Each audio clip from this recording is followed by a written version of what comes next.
നമുക്കൊരു പയറ് തോരൻ ഉണ്ടാക്കാം. ഞാനൊരു കുറച്ച് വെളിച്ചെണ്ണ ഒഴിച്ചു 2 കടുക് അങ്ങോട്ടിടും.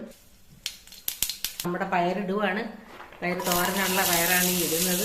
ഉപ്പിടുവാണ്. ചതച്ച് വെച്ചിരിക്കുന്ന തോരൻ്റെ കൂട്ടിടാൻ പോവുകയാണ്.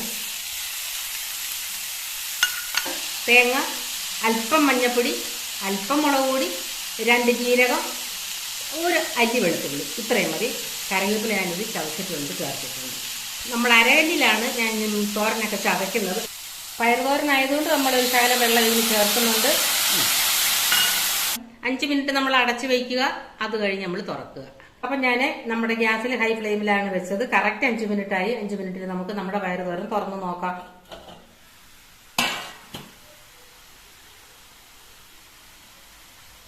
കറക്റ്റായി കേട്ടോ. നല്ല പച്ചപ്പ് കളറ്.